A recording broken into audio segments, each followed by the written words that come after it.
This summer, the South Dakota Department of Social Services announced Governor Kristi Noem's Stronger Families Together initiative recruited more than 300 new foster families.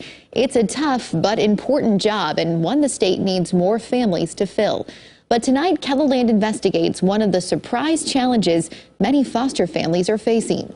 I'm kind of a unique case because I decided to be a foster parent specifically for one kid in particular. At age 23, Frances Abbott became an emergency foster placement for a teen she was mentoring through Big Brothers Big Sisters. When you're especially a young foster parent caring for a teen, it feels like having just a weird roommate. Albeit a roommate you're responsible to care for everything from clothes to health care. It's difficult because a lot of the time they might enter your home and they'll have a couple years of health care that needs to be caught up. Much of that catch-up is covered by state Medicaid, a benefit every South Dakota foster child receives. The out-of-pocket expenses are something that I don't think they fully prepare you for. Frances has fostered 2 teens over the past decade and says the Medicaid program has limitations. Contacts, specific types of therapy. One that stood out for us, especially with our most recent placement, was braces. In order for somebody to qualify for Medicare coverage, they need to have what's considered a handicapping malocclusion.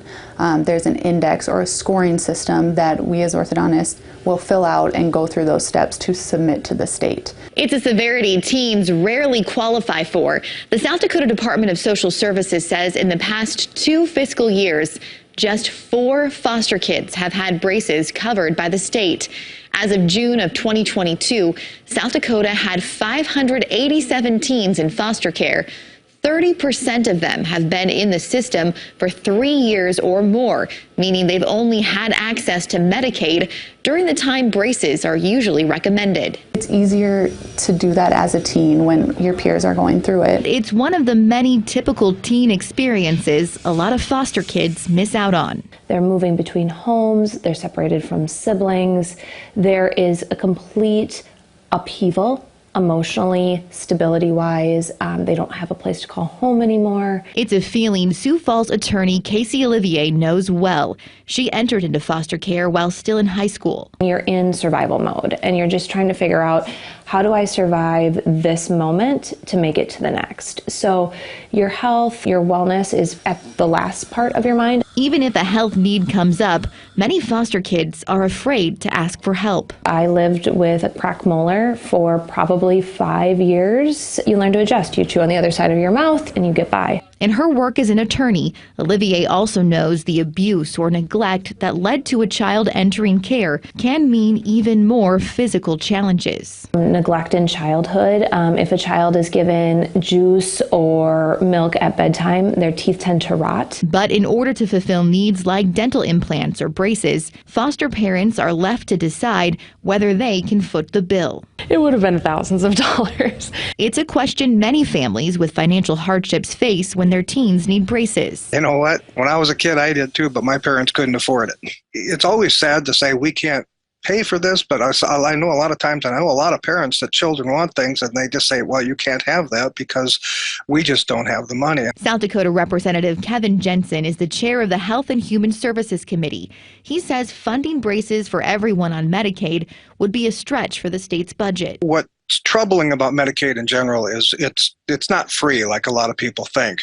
For every dollar that we spend on Medicaid, the state has to come up with 42 cents. It really comes down to, can we afford every service that everybody wants? We just have to draw the line somewhere. For many teens in foster care, that line defines the health care coverage they'll receive while in the system. But some are lucky enough to be placed with someone who acts as their advocate. Willing to kind of run the gamut as far as researching and asking the questions and just kind of being tenacious about it. To seek out your own answers or talk to people. It's really another job, and sometimes it feels like a full-time job. But it can reveal more resources, like the South Dakota Dental Foundation's Sunshine Smiles program. It was created by a pediatric dentist who saw children in his practice that needed braces but couldn't afford it, but didn't qualify for Medicaid. Donors and dozens of orthodontists across the state help the nonprofit cover the cost of braces for roughly 50 teens every year,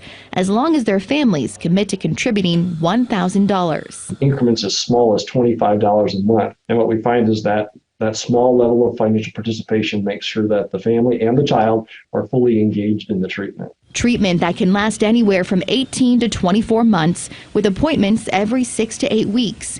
A long-term commitment that's especially difficult for foster families. It is a challenge to put up, a large amount of money when they're taking these kids in, not knowing what the future holds, not knowing, how long they're going to be caring for these kids. It's why many foster parents feel a sense of urgency in advocating for the child as long as they're in their care. Be aggressive about it so that they can get caught up, because especially fostering teens, you only have a couple years before they age out of the system. Only a short window to help a teen who's experienced trauma. A lot of times they feel like they don't matter in school, that they've been unseen, they've been unheard. Olivier says being denied something like braces is just another blow to a foster child's sense of worth. It truly says it's another thing of you don't matter. And so many kids in the foster care system have had that their entire lives. You don't matter. Olivier says for a foster child, the benefits of braces go beyond a straight smile. It affects the psyche of these kids, and it is life-changing. Their self-image,